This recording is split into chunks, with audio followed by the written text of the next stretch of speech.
Welcome to Dice Populi. Dicey Waters is not going to be popping up this week. Instead, we have something special for you. You are about to listen to the premiere episode of Entrenched. This is a bonus campaign that we've been giving to our patrons at the $5 a month level for a few months now. And we are going to be putting the first 2 episodes of this show here in the feed starting today. Entrenched is a campaign set in Eberron, which is a fan-favorite D&D world. It uses a slimmed-down role-playing system called Quest RPG, and it is all the brainchild of Ryan Mossbarger. Now, it's edited by Pat instead of me, though I still do provide some original music. I really think you're going to enjoy it. It's a different tone, it's a different vibe, and if after this or after the next episode releases you still want to hear more, there's plenty of it. Prelude episodes, world building, character introductions, and 6 full episodes are up with a 7th on the way. Head to dicepopuli.com to join our Patreon. So let me get out of your way. Please enjoy Entrenched number 1, The Horrors of War.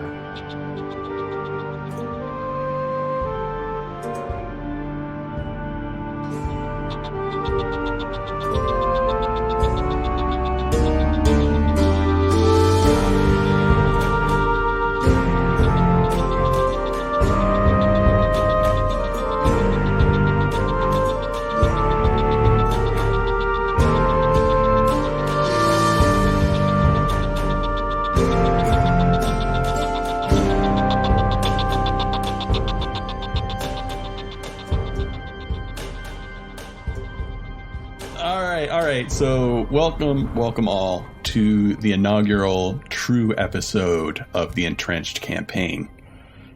We begin on episode 1, The Horrors of War. The winter's night air is crisp and stinging at what little exposed skin you have, and a slight breeze kicks up, penetrating your armor and chilling you to the bone. Your feet are soaked in what you hope is just stagnant water at the bottom of your trench. Oh. You're staring over the embankment with bleak intensity, trying to detect any sign of movement in the dim light given by the stars. Once idyllic countryside is now pockmarked, torn, and bloody field. Remnants of about 3 months of fighting as the border sentinels of Cyre have held the line against the soldiers of Karnath. Hard to say soldiers, more like monsters. Behind you lies Stillbend, a now border town and a shadow of its former self. You heard there used to be a great school for musicians here. The finest bards in Corvair used to call this home. Behind it in the distance you can see the shining towers of Metrol. Too close. If Stillbend falls, Metrol will be next. Here we have Mal.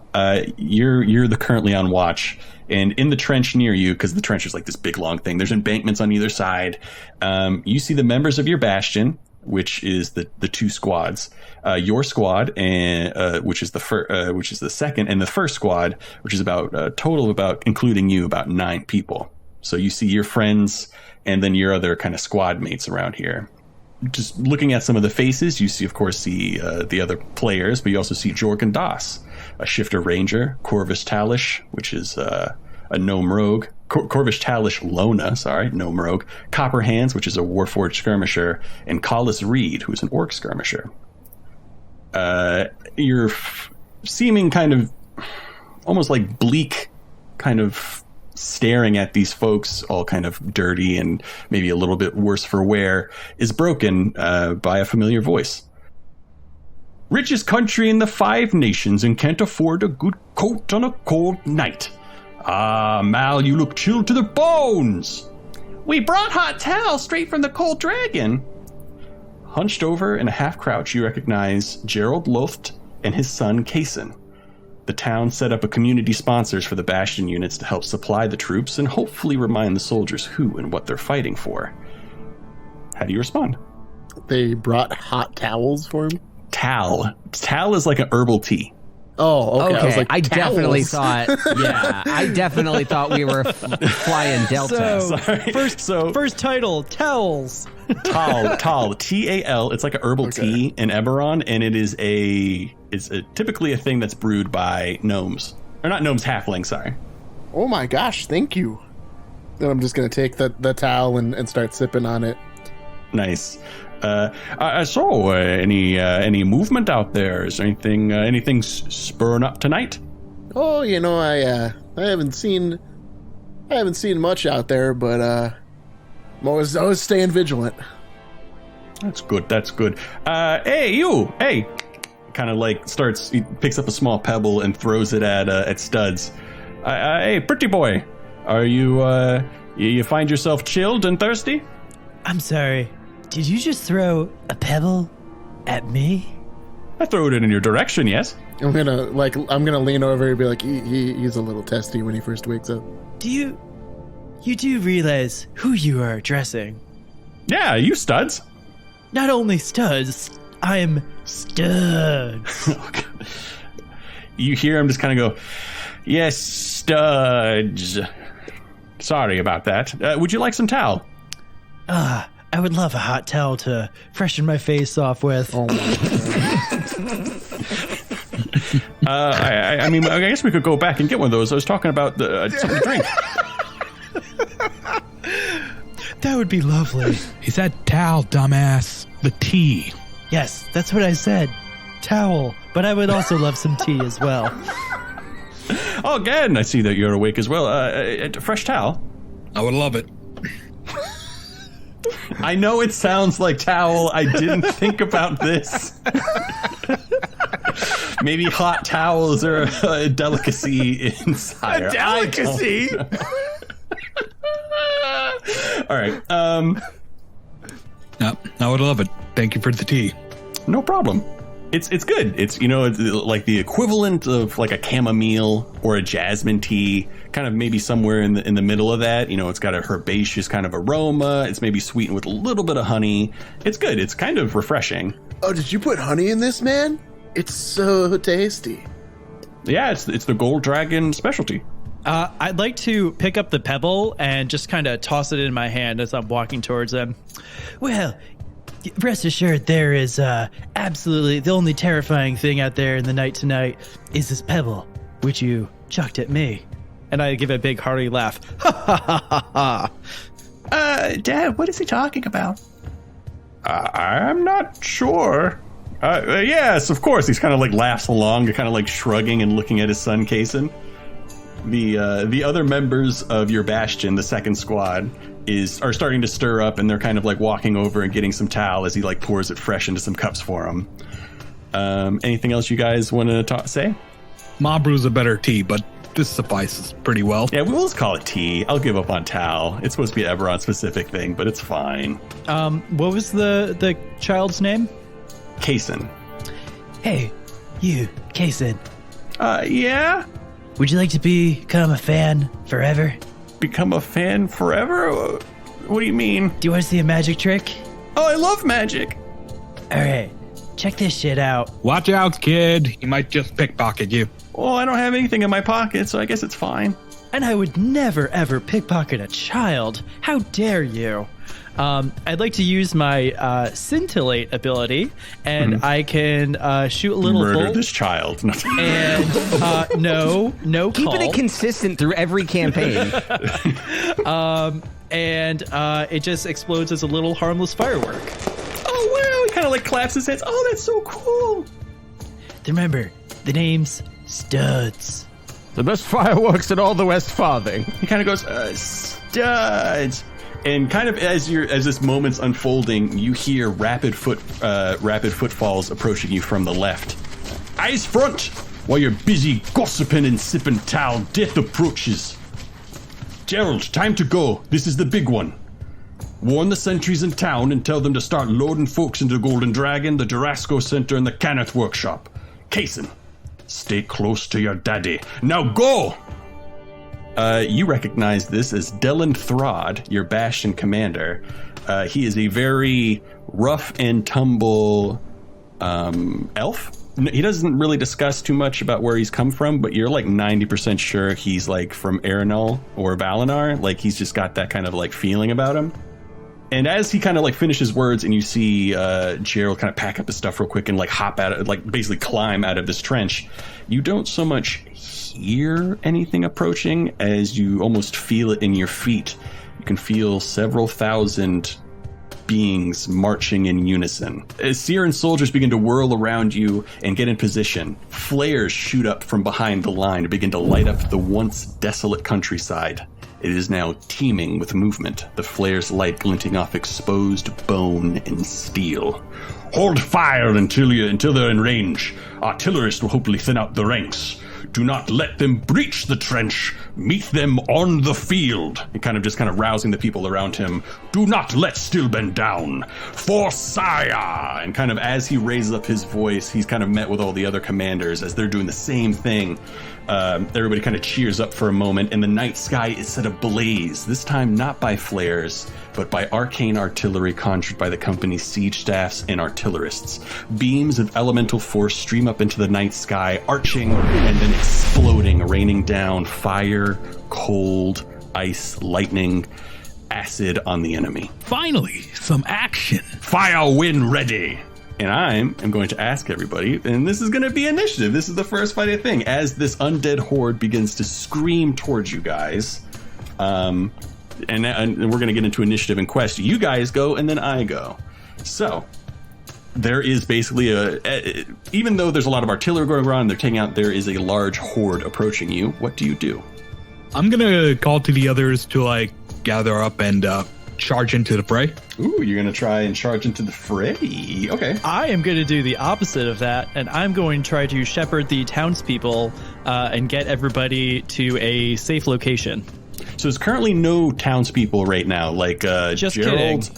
Oh yeah, sorry. So it's basically just you guys in the trench right now. Gerald and Kaysen, they're running the other direction. The trench is filled with you and your Cyren compatriots as this wall of undead begins to charge towards you. I am going to use the shield action. Ooh, what does the shield action do? The shield action allows me to summon a magical shield that appears as an aura of soft light around my body. The shield blocks up to 3 hit points of damage. Any damage dealt in excess of 3 hit points passes through the shield and hits me, and the shield lasts until I take 3 or more damage in a single hit. Oh, nice. So you kind of prep yourself a little bit. What is everybody else doing? So you can also, and also just a reminder, you can move and do a thing in your turn. And the enemy is, in parlance... Whoa, hold on. That doesn't make sense to me. What doesn't make sense? It says any damage, so it blocks up to 3 hit points of damage, and it lasts until I take 3 or more damage in a single hit. Yeah. Wow. Yeah, so it's like a damage threshold. That's nuts. Okay. That's awesome. We start at 10 HP, right? Yep. And 10 ability points. So right now I am at 9. So for distances, there's too far, which you guys don't have to worry about. They're currently in range. Hashtag too far for me. So they're in ranged. So if you have a ranged weapon, you could hit them. And then the next increment is nearby and then in reach. So if you went from, because you're in range now, if you use your movement, you could get nearby, and then they would be able to move on their turn and meet you. So that's kind of how this would work. So it's all very abstract. A little abstract, yes. It's very loosey-goosey. I'm assuming because we haven't, we've been resting for a while, we're all, the entire party and everybody is at full HP. Full HP, you have 10 action points to do whatever you'd like with. But your feet may or may not have been marinating in piss. That is a possibility. This is true. Steel's feet start to rust a little bit. Hey, Steel ain't here yet. Oh, true, yeah. Steel is there. You didn't say my name earlier. You did not introduce Steel at all yet. No. I was waiting for him to. I said you guys kind of introduce yourselves. You gotta speak up. Oh, Steel is there, yeah. Ah, damn it! I wanted to come in Chowder later. did take the initiative to just jump in and call Matt an asshole. Exactly. I was kind of expecting that to happen, something along those lines. I mean, here's what I'll do. I'll yell out, "Oi, Tin Can! Get your ass over here, you good for nothing!" And then I'll start loading my crossbow to fire while still moving in. All right. As you kind of move forward, I'll say that you're now nearby, and you can make if you want to roll a d20, you can see if you hit something with your crossbow. Okay. That's a 4. It's a 4. Failure. You fail your intended action and face a setback. I'm gonna say there's something off with the kind of in the rush of battle. You kind of misload the bolts into the crossbow, and it is now jammed. Seeing this happen, seeing the bow jam without a word, steel being a very heavy metallic thing, it steps up, without asking, very quickly tries to yank the crossbow out of her hands and replace it with its own crossbow. Just give it a replacement. Oh, so that is that the action you would like to take this turn, is replacing that crossbow? All right, yeah, you do that. Yeah, because it has a crossbow, so it's just gonna see the issue and whoosh, switch it right out. So you're moving. So you're also gonna be nearby with Gan. So you're getting closer to the enemy. Yes. All right. Well, at least you're good for something, Tin. Steel says nothing and turns away, just focused on the situation. Studz, what are you doing? All right, so Studz is going to use his little bird ability. I summon an illusory bird somewhere nearby that keeps watch over an area that it can see. It remains until I dismiss it. And so I'm going to have the little bird fly overhead to keep watch of how the enemy is moving.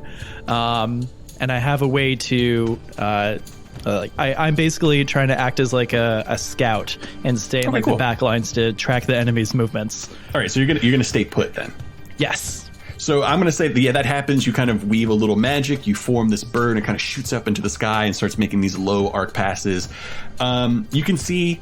So out from your guys' trench, there's a bunch of embattlements and stuff like that, a bunch of little barriers and barbed wire and stuff like that. You can tell that from your higher position that a lot of these undead are kind of getting tripped up on them. They're not very dexterous. They're kind of getting tripped up. And a lot of these undead are getting just mowed down by this arcane artillery. You can tell that there's still a good many of them, but between the artillery and the kind of emplacements that are there to kind of slow them down, only a handful are starting to trickle in. I guess it really depends on how much time some of those things like barbed wire last before they really start to push. And because of that, you see 4, actually a total of 5 characters, beings make it over, seemingly untouched by the magic and by the various booby traps and stuff like that. You see what seems to be about 4 zombies, and then 1 armored up skeleton that's carrying a wicked sword. Looks much more imposing than the rest, and because it's now my turn, it is now my go. So these 5, they are going to...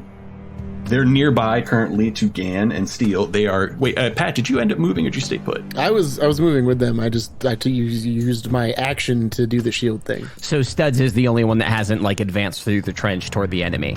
That is correct. So okay. You're the only one behind. So the first, these 5 undead creatures kind of start rushing towards you guys. They are now in reach of you. I'm going to say 2 undead are going to go for Mal. So I'm going to roll a d20 here twice. An 8, which is a tough choice.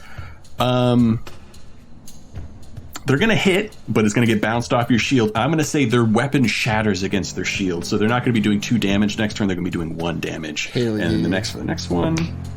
It's a 19. It's a success. They hit, dealing 2 damage, but I think your shield blocks that, right? Correct. So that's the 2. Another one is going to pop up and attempt to... the next 2 are going to go for Gan. It's a 3, which is a failure. The weapons, they kind of just fall up against you. Wait up, hold up. So one of my things is counterattack, which says... when an enemy within reach rolls a tough choice or worse on a basic attack against you. Yeah, so this is happening now. Yeah, you can make an attack on them because they failed. Yeah, so that's happening now. Yeah, I want to use a counterattack. All right, yeah, so they mess up. Their crudely crafted weapon just kind of shatters against your shield, and then you, using that kind of switch in momentum, you make your attack. So go ahead and roll an attack, or does it say it just happens? If they roll a failure, yeah, I still have to roll. Just a free attack. So that's 10? A 10, that's a tough choice. So you could succeed on the action, but I'm going to say you can't move the next turn. You're basically locked in a little bit with this zombie. So it's a tough choice. I'm curious. Does Chowder actually have a choice to take what you just described, or to not do the what is the choice aspect of it? Oh, so I guess I have to give you the choice between two setbacks. So that's the choice. So the choice will be either you take 1 point of damage yourself, or you can't move next turn. I'm just gonna take the 1 point of damage. All right, cool. And then of course you do the standard amount of damage. I'm gonna call that one undead number 3. He takes 2 points of damage, so he's down to 2. All right, and then the next one is going to attack. Rolling a 6, which is a tough choice for it. It succeeds. It hits you, but I'm going to say it's because I don't have to give myself a tough choice. I'm just going to say that it breaks its all. Their weapons are very shoddy and they're just breaking against you. So undead number 4 makes its attack. You receive 2 points of damage unless you have anything that negates that. Well, you have another counterattack option here because it was a tough choice. Yeah, so you could counterattack. Yeah, I do want to counterattack here. Oh, yeah, you can counterattack, but you're still going to take that 2 damage. Okay. 13. That is a success. So yeah, you do. You hit him. How would you describe this vicious attack? All right, so I'm gonna say that when he hits me, I take the moment where he's open to throw a really strong haymaker at him. All right, cool. Yeah, you just kind of pow, and you see a bunch of flesh just kind of fly off the side of it. It is now. The Karnathi undead is going to go. Looking at you, Steel, it runs towards you, and it is going to make an attack. You can tell that the other ones are kind of hobbling, and they're following a certain direction, but this one actually seems intelligent. It noticed that you are the biggest threat, you are this towering metallic figure, and it instantly goes for you and tries to separate you from the group. With a 15, it does hit. Do you have anything that will mess up my hitting you? Any skills or abilities? Nope. All right, so he comes, this relatively crazy-looking undead skeleton comes down at you with this very vicious-looking long sword, swipes down, is going to deal you 3 points of damage. Heck. They have a little upgraded attackies. All right, but that's their turn. It's now your turn. It's now you guys' turn. Colin, can you say oofda with your robot voice? I'm going to try to keep it to as much in-character, non-goof stuff as I can. Okay. I don't want to spoil it. Oh, that's fair. Okay. What can I see through my little bird? So in the little bird, you can see that your compatriots are having mixed success battling the undead that have just come over the embankments and stuff, the belayment things, and generally throughout the line, people are faring about the same. You do notice on your right flank, maybe a couple 100 feet down, that there does seem to be, for whatever reason, more undead doing battle with the bastions that are there. But beyond that, it's all relatively clear. You can tell that a lot of undead are downed, but there's just so many. It's a wave of them coming forward. Okay. Then I think I am going to use my scintillate ability again. To murder a child. No. Okay, then. To assist Steel, it summons the same kind of magic that I showed the child before with the firework, except this time it's larger and it has a little more intensity to it as it just shoots forward. And let's see if I can hit this. That is a 17. 17 for sure hit. That is 2 points of hit points. All right, which one are you striking? Is it the one that's fighting Steel? Yes, the larger one. All right, you do. And you can see it could kind of blast off a chunk of its armor. You can see more exposed bone as a kind of twisted, gnarled face with this really weird helmet, just kind of almost knowingly points its head in your direction. You almost see it kind of lock. I mean, if it had eyes, it would lock eyes with you. It seems to be acknowledging your presence and then starts to look around the battlefield trying to figure out what's up. You can see that there's cogs working in this thing's head more than just a regular undead. All right, I would like to use my size up ability to analyze this large creature that just attacked me and was hit by Studz. So I can evaluate the capabilities of a nearby creature or group. The guide will give you useful insight to capabilities, strengths, vulnerabilities, and or resistances. At a minimum, I will receive an accurate assessment from the guide about whether or not they pose a fair fight. At minimum.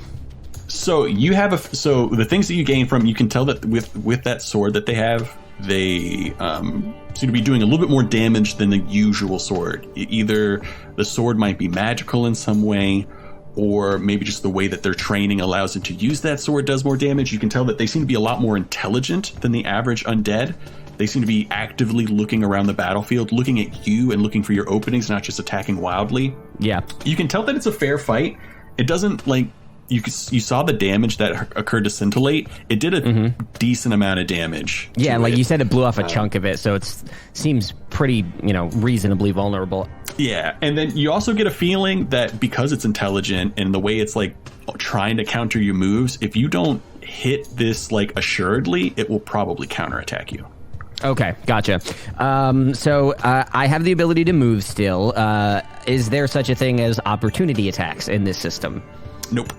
Okay, so I think what I'm going to do, I'm going to stand there and with my piercing eyes, I am going to analyze the enemy for its weaknesses. Using the opportunity created by Studz, I'm going to step back from the creature and say loudly to the group, "Disarm that creature. Subdue it as soon as possible." All right. All right, so here's what I'm going to do. I'm going to use my wild attack.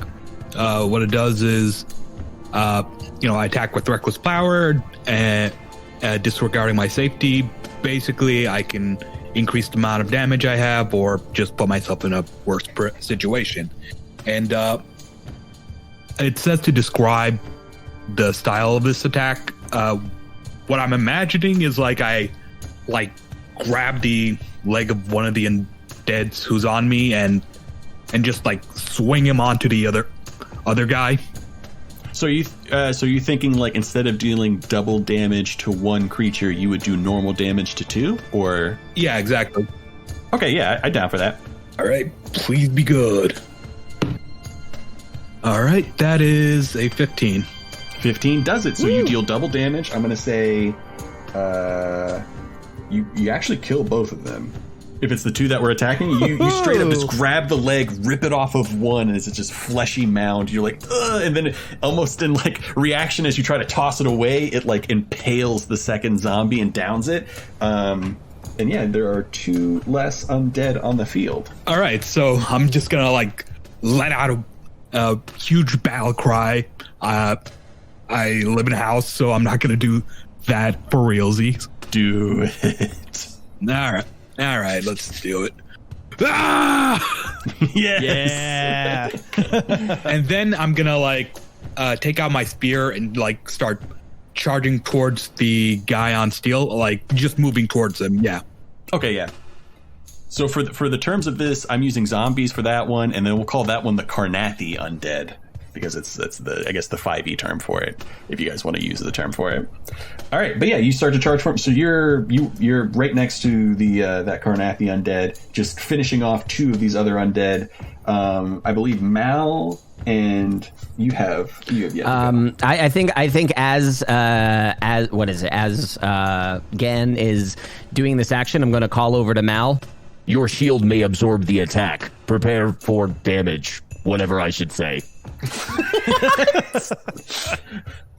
All right. Improv. So yeah, there are still two in front of us, right?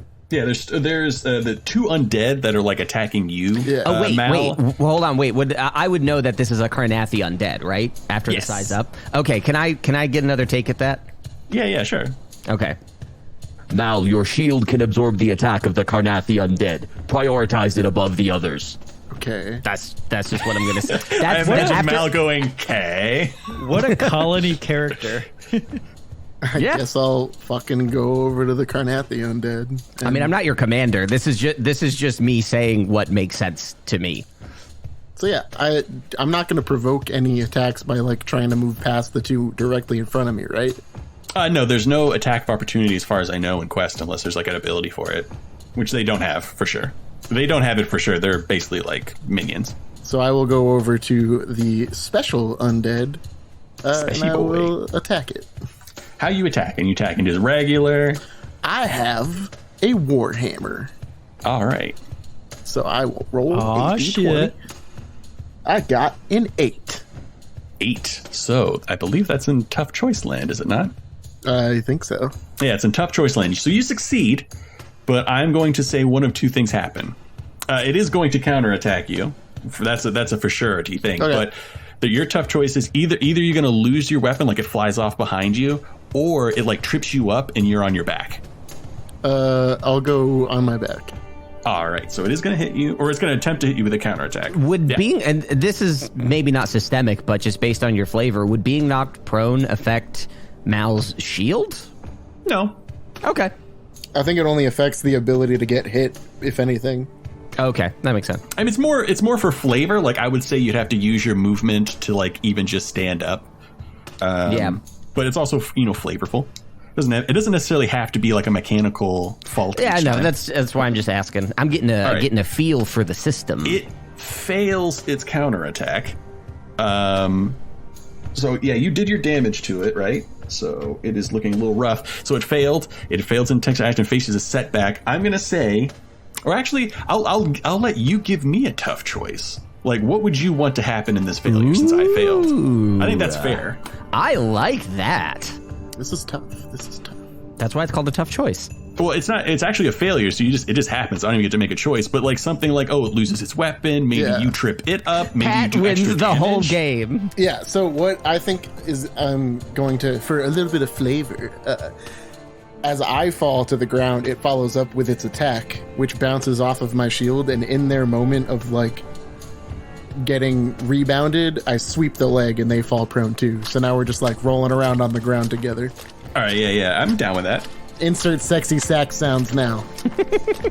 All right, so you guys are all kind of like rolling around, and I'm gonna say because it's like rolling around, it can't adequately use its sword, so anything it does to you will be like unarmed damage. Yeah, I figured we'd be grappling, like just throwing pot shots with hands. Exactly. Exactamundo. All right. So I believe that's everybody has gone this round except for me, and it's my turn. There are 2 zombies left, and of course the Carnathi Undead. We'll get the Carnathi Undead out of the way because he's rolling around in the mud with that. I'll say, but actually, again, Jurel, if you want to, you can use your counterattack because it did mess up its strike. If you wanted to do that. Yeah, actually, what I'm gonna do is, since it's on the ground, I'm gonna like jump up and like try to like impale him with my spear, like spear him downwards. Does that make sense? I feel like I'm describing that weird. You'll have to be very delicate because he's currently kind of like wrestling on the ground with Mal. Oh wait. The way I had imagined they were both on the ground, but like not on top of each other. Oh no, they're going at it. We are definitely in touching range, so Yeah. Can we make, instead of in reach, can we say in touching range to describe the distance? I don't They're know. in reach. It's to borrow a skill from Matt. It's much more scintillating. Ha ha. No, thank you. So I mean, like the way I'm doing this is like, if like say this missed, the spear would be in the ground. It is like the stabbing motion is like spear perpendicular to the ground. Yeah, so I mean, if you pierced through it, I mean, you could say that maybe gets lodged in the armor, but it's up to you. He's like kind of rolling around with Pat's character Mal. So, however you want to accept that situation. Yeah, imagine the tough choice if you beef that roll. You know what? I'm just gonna curb stop him. That's fine. Hey. All right, so you just make sure you're counting off your action point for counterattack. I think because that's a counterattack pointed ability. does not require. It doesn't. No, doesn't? I'm pretty bad does at not. this fucker. It's great. All right, yeah. So you moved over to there already. So yeah, you're in range and everything. So go ahead and roll for a counterattack. That's 5. 5 is a failure. You fail your intended action and face a setback. I am going to say, I hate to. I'm going to say you kind of like overdo it and the ground is muddy and now you're rolling in the mud with them. Since a spear would be awkward, your attacks on this Carnathi Undead are going to be unarmed. Okay. Yep. Makes sense. All right. So, so hold on. Let me just get a sense of what's happening here. Mud wrestling. I gave everyone a great, analysis of the situation in an order, and suddenly everybody is mud wrestling. Yep. Hey, man, it's war. Fucking war is hell. That's wars, baby. All right, and so it's the enemy's turn, so I'm going to do Carnathi first because he's actively rolling in the mud. So it's now the Carnathi Undead's actual turn. It succeeds, but of course it doesn't have its weapon, so it's just going to do an unarmed strike. I'm going to against whom? I'm going to flip a coin. Hoomst. It's either, I'm going to say, well, I don't have a coin in front of me, but a 1 or 2 is Mal. 3 or 4 is Gal. It is a 1, so it's against Mal, and of course it kind of it does hit you, but it kind of just bounces off your aura. Man, that's OP. That's so good. Are they smart enough to realize that, or are they just brain dead zombie type? This one, it sees that it's. If this one's smart, I'm surprised it would make the same mistake twice in a row. I kind of put it up to rank. Well, I'm just imagining like the viciousness of this fight. Right. It is going to use its movement, though. I'm just saying, eventually, I would think that they get the picture that I'm a little bit impervious right now. No, yeah. At this point, it does. You can see kind of recognition in its face, and it immediately uses its movement to get up, and then it has its sword kind of like it's like prepared to come down on you, thinking that maybe the magic of its sword will destroy or be able to go through your aura. I thought it lost its sword. No, I elected to make them fall prone gotcha. instead. Okay. We're good. It is now the other 2 undead's turn. I'm going to say 1 undead is going to go for steal. Okay. Just a regular attack you do. Yep. Misses with a 6, so it's a tough attack. choice. It does hit, but what are your tough choices for me, Colin? Tough choices for you is, I have the ability to counterattack. This is just a regular ass undead. Yeah, so I have the ability to counterattack. Tough choices. What kind of weapon is it using? Just like a slipshod armament sort of deal? This one, its weapons already broke because they basically broke on the shield. Oh, right, unarmed so attack. these are like fisting it right now. Okay, I don't, just on a story level, I don't want more things rolling around in the mud right now. You don't want that good old mud. I'm going to stay away from that one. Could I say, like, my counterattack has, like, I get advantage on it or something like that? Are we going to use that kind of system? Yeah, I'll say instead of success being 11 and 19, I'll say it's if you get a 6, it'll negate a tough choice that you have to make one. So go ahead and roll. So then for that, with sure footing, I roll a fucking 4 in the mud. Okay, so I'm going to fail in my counterattack. So you fail, but I'll say you don't get a setback because of the whole situation. So you just fail. You just kind of miss. I would imagine that the way it plays out is like they make a swing and I deflect it, and that's just. I feel like we need to back up for a second because 4 in the mud is the name of my sex tape. Oh my god. All right, so that is the undead's turn. The second undead is going to go after Gal. You're on the ground. It tries to like reach down and it's like trying to put its hand around your neck to choke you out. Isn't it Gan? I thought it was Gan. It's Gan. Yeah, Gan. Sorry, that's my bad. You got tripped up when you did Mal and Gal. Mal and Gal, yeah, sorry. Gan Jurel. So yeah, Gan. So it's gonna like try and Gan. Jeez. Gan. Should I say the whole name? No, just you said Jurel, and I'm like, that's Jurel, yeah, sorry. What's Gan Jurel's middle name? Let's get into that. So it is going to try and step down and choke you. Oh, that's fun. Okay, hold on. I am going to spend an action point. After deflecting the attack of one undead, I'm going to intercept. If a nearby NPC is about to attack someone, you may rush to intercept the attack. I must say this as soon as you declare the attack. The NPC makes their attack on me instead. And the attacker immediately becomes provoked, so they are focused on me. All right, you get in the way. It is an 8, so it's a tough choice. So he does, they succeed. It's only 1 point of damage because they're doing it unarmed. Their weapons broke. I'm going to counterattack again. I'd like to use the same sort of thing. I guess just given the speed of this Warforged and his decision making, I think generally, if it's okay with you, I'd like to lean into that. If it's a tough choice, I essentially just want to get like a foot forward because he's not moralizing, he's just attacking.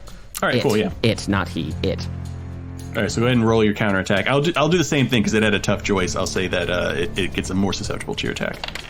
That one is an 18. So after deflecting after deflecting the first attack, I notice Gandrel's imminent danger. Without saying anything, I step over, and my right arm, which is a hand, flips inward, and from the forearm flips out a mace, and I just uppercut that thing in the face with the mace and do 2 damage. Gnarly. A bunch of like flesh and viscera. Its basically head just kind of explodes, but its body is still kind of like cranking around. Gnarly. And that is the undead's turn. So it's back to you guys. All right. The Carnath undead. How far is he from me? He's you could hit him this turn. What I'm gonna do is I'm gonna get up and use overpower. Using 1 point of action to I can use my strength to overpower a commoner or minion. Can I use this on? Oh, is this considered a boss? It's not a boss, but it's like an upper tier minion. So yeah, it would work. Okay, so I put the target in a compromised position until they spend a turn getting out of it. During this time, basic attacks hit them for double damage. So basically, what I'm gonna do is like, I'm on the ground. I like use that position to like do a sort of tackling motion on him, and then like grapple him so that like he's more exposed. Yeah, he's more exposed, and everyone can take hits on him. Yep. So I'll say you do some kind of like jujitsu move where you kind of like grapple the undead's arm, like basically take away the sword arm and kind of exposing its chest really big and wide. Very obvious openings. But yeah, I guess you won't be able to move after doing that. Is there anything else that you want to get across on your turn? Yeah, I just call out, Mal, get him! So at that prompting, can I use my movement to unjam the crossbow that I took from Gan at the beginning of the sequence? Unjamming would be a action. Damn it. You'd be doing a thing. Okay, am I in reach of this mud wrestling situation? Yeah. All of you guys are in reach of each other. Okay. Except for me. Yeah. Oh, yeah, exactly. Yeah, exactly. Okay, hold on. Let me look at one of my... If someone else wants to go ahead. I'm looking at Yeah, my I imagine abilities. this is all just like a pitched battle. You guys are basically all within a couple, like 10 feet square, kind of fighting it out. Is the big boy undead still, like, getting ready to stab me? No, he has been grappled by Gan and is now in an exposed position. All attacks do double damage. And I just called out, Mal, get him. So Mal is gonna stand... Can I add flavor to my movement to stand up? No! Okay, so Mal is gonna do the little spring back handstand thing. Ooh, okay. Love it. And then as part of his attack, he's going to raise his hammer above his head with 2 hands, like, so the hammer's behind his head, and try to bring it down right on the... You want me to bring the hammer down? the core item. I'm gonna drop the hammer, yeah. Drop the hammer. Okay, don't fucking roll an 8 again, you dumb idiot. Are you talking to the dice or what? I did not roll an 8 again, but I rolled a 3. Oh no. I'm gonna say you do your cool little flip front, and you think you have good footing, but you slip up on the downturn, and that hammer I fall again. I'm not gonna say you're gonna fall, but you lose your hammer. It like carries that momentum, and it like flies like 20 feet away from you. It's all covered in mud, and I fling it. Yeah, unfortunately. Seeing this happen, I'm just gonna be like, I gotta do everything just as planned, and I'm going to pull out my another knife. I have a knife, but this is another knife, and I want to try to chuck this. Thanks for distinguishing between the knives. Really helpful for me. You are in range, so you could chuck knife. Are you chucking knife at the Carnathi's undead? My name is Chuck Knife. All right, go chuck knife. Chuck Knife is the best 18. NPC name No, ever. it's chuck another knife. Chuck another knife. So you chuck another knife. You got an 18. Yes, I did. So in this kind of very, if it wasn't desperate, it would be hilarious. You see this kind of comedy of errors, and out of nowhere, Gan, as you're holding this this undead, as you're waiting for this hammer strike to come, all out of nowhere, this kind of knife just appears, goes into the side of this skeleton's skull, and you just see like the dim lights in its eyes just fade as it falls and goes limp. As it double damage, it does 4 damage, and that's all the health it had. As I throw the knife forward, I bring my hand back and put it into a finger gun and blow it like, oh yeah. Oh no. There's a couple other people in the trench with you, and they just kind of look over as you're doing this hand like gun gesture, and there's like an awkward moment as you make eye contact with them, and they slowly turn their heads towards the front. So have we defeated all the things that are in the trench with us? No, well, you guys are outside the trench, but there are 2 zombies left. 2 zombies left? Okay. 2 zombambos. May I look through the eyes of my bird and see how the rest of the field is looking? To the left, it seems to be going about as well as you guys. The entrenchments and everything, and the barbed wire and the various kind of like defensive measures they have seem to be holding well, and it's dispersing the undead to the point where the skirmishers can take care of it with the support of the range characters. On your right, you're noticing that there is like they're getting overwhelmed. Shit. Do you want to call that out in character, or let us know that that's the situation? So I have an item that I think would let me do that. I mean, am I able to call out? Like, can they hear me?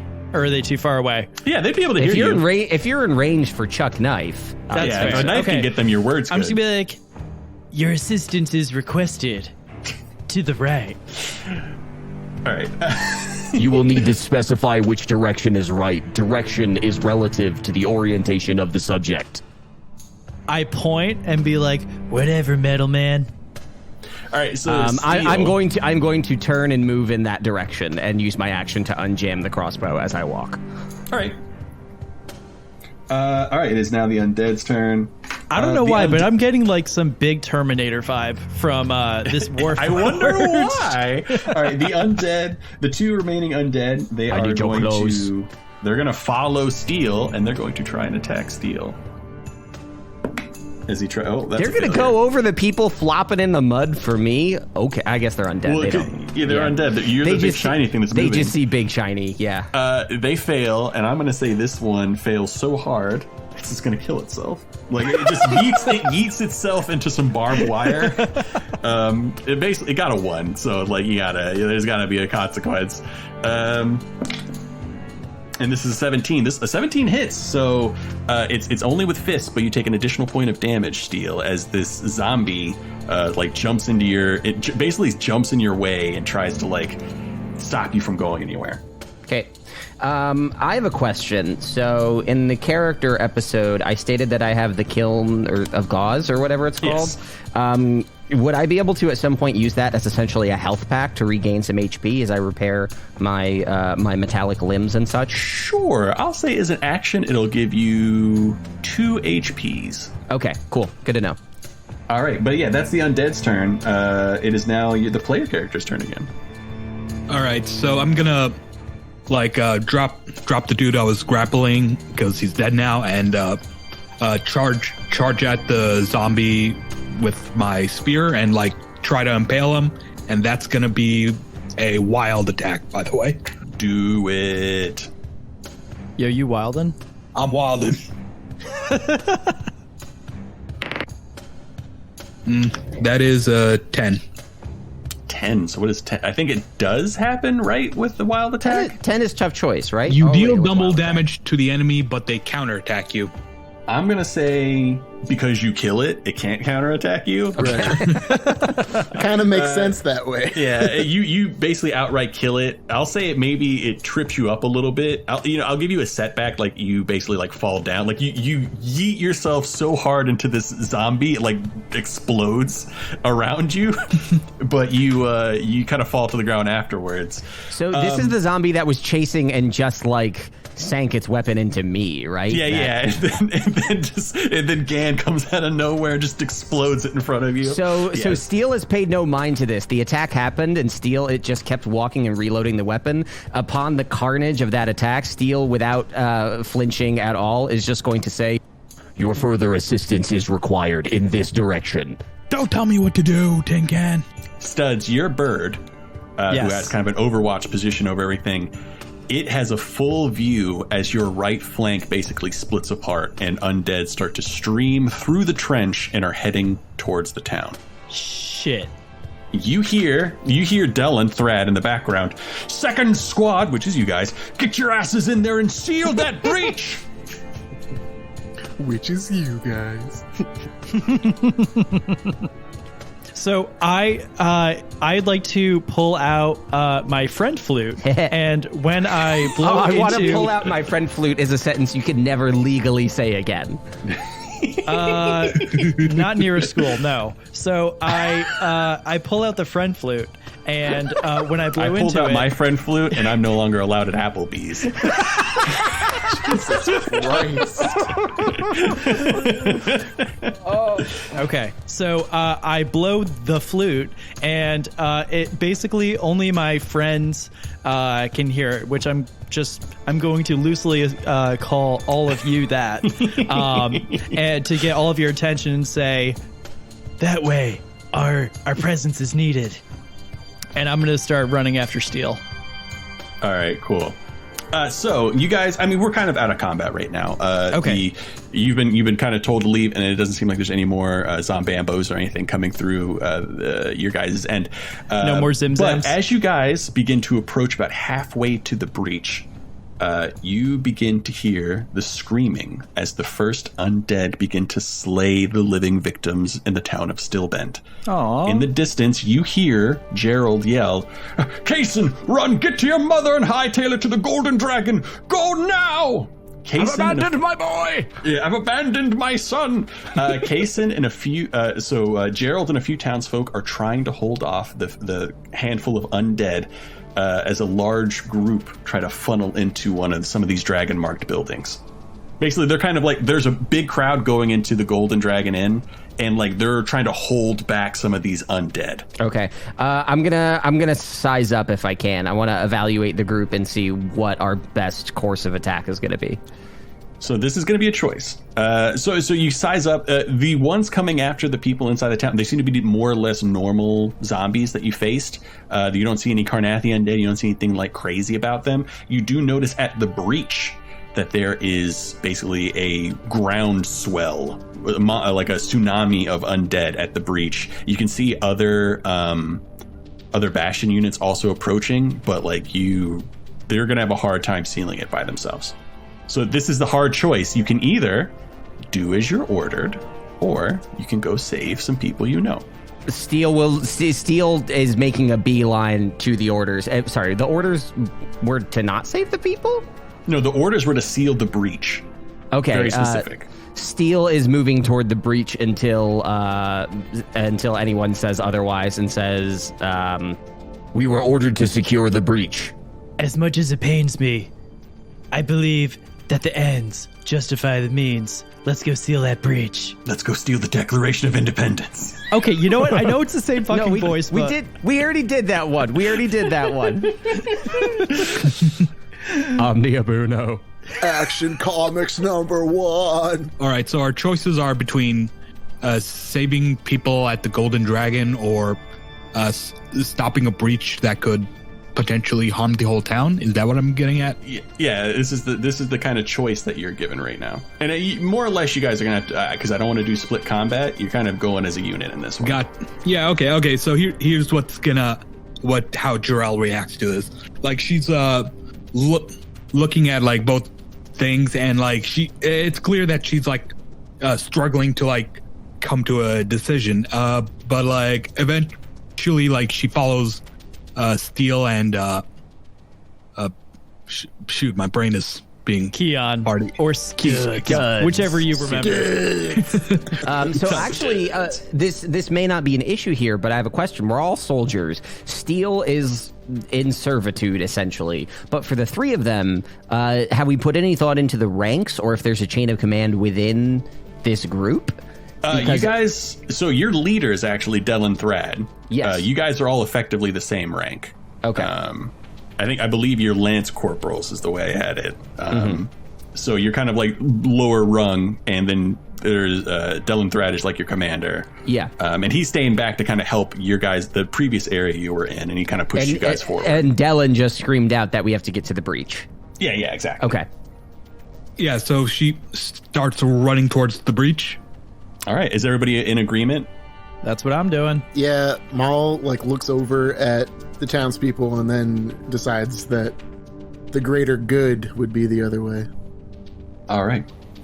So you, maybe even solemnly a little bit, turning your back to the townsfolk, you approach the breach, running at full speed. As you arrive, another bastion, also basically almost in the exact same moment, gets there. Their wizard, kind of like using some magic, creates a force field, closing the gap. Closing the major gap, only allowing only a handful of zombies, which are pretty easily handled. It's only one way, so let them have it. Just keep these spooky shits off me. So we're on the inside of the shield that the wizard is putting up to bottleneck the zombies coming in. So kind of describe how this works. So there's a bunch of like defensive measures. There's embankments on both sides. They almost like just kind of like pierced through both sides of the embankment on this trench. And this wizard kind of like put up a bit of a force field. I can't remember the exact size, like 20 feet by like 20 feet or something like in Quest. So he like sealed up a large portion of this gap, kind of dispersing and stopping the undead from flowing in, as some of the other skirmishers are starting to like take on the ones in the back line. Okay, so it is our turn as a group. Yeah, you're like firing through the shield at like the huge amount of undead that are like attacking this force field. Are we in range or in reach? Whichever you would like to be. It's one way, so you could like thrust your sword through. Yeah. I'm going to stay at range. Steel is going to, he's finished, it has finished unjamming the crossbow and is going to fire at the zombie horde. All right, go ahead and roll. I'm going to use my scintillate again. Cool. That's a 10. All right. I also got a 10. I'm going to say there's really no tough choices in this, because like they're not like you have the advantage. So I'm going to say basically anything that's not a failure succeeds. Okay, cool. You're just like shooting into a mob. It doesn't matter if you're hitting exactly where you wanted to. Yeah. Like, that's my kind of thinking. Makes sense. Everybody else, what are you doing? I would like to make a declaration. Ooh, you're going to use a declaration. I'm going to use my declare ability. I'm going to steal that declaration. Jesus Christ. I'll just be like, for Ilyana, guide my hand. And then I'm going to make a successful basic attack on a nearby foe. Oh, you just do it. Okay. Yep. You It's pretty nuts that doesn't cost any ability points, but... That is kind of crazy. Wow. You can just make a successful attack. Did I pick the wrong roll? Once per scene. Oh, once per scene. Okay, that Yes. makes sense. But still, like, pretty fucking nuts. What are you using to attack? Are you using your hammer? Or? No, I did not pick up my hammer because I didn't have any time, but I do have a broadsword strapped to my back, so I pull that out. And then after he loses the broadsword, he'll have something else. It'll never end. I have a switchblade, yeah. They said 3 items. There's 3 weapons. You whisper a few words of power. Your sword begins to glow a little bit. It almost, with preternatural speed and ability, you carve through one of the undead horde in front of you. This goes on for several minutes. You guys kind of keeping them back, them being dispersed by the shield, and then slowly but surely brought down by your weapons. Until you think it's a relatively large... You see 2 large skeletons, almost not skeletons at all, zombies. You see 2 large towering zombies, definitely in the range of what you believe to be an ogre, and then leading them, kind of like almost a wake being made in their presence of this undead horde. You see what you first think to be a not quite as large, but a relatively large and imposing skeleton. But they seem to be wearing, but it's not. It seems that their armor is made of bones. There's very little, like, you can... It's supposed to be kind of an amalgamation of a skeleton, but you can tell that it's a very finely crafted armor that they're wearing made of various bones of different shades and hues. You can see a large great sword they're just kind of dragging on the ground behind them. As it approaches the shield, this bone knight kind of puts out their hand, kind of like waving it over it, kind of looks through it. Fresh meat for the legions, and takes the sword and just cuts the shield in half. You can tell that this is like a relatively, this is probably a magical sword and a magical dude. So it's time to see what you're made of.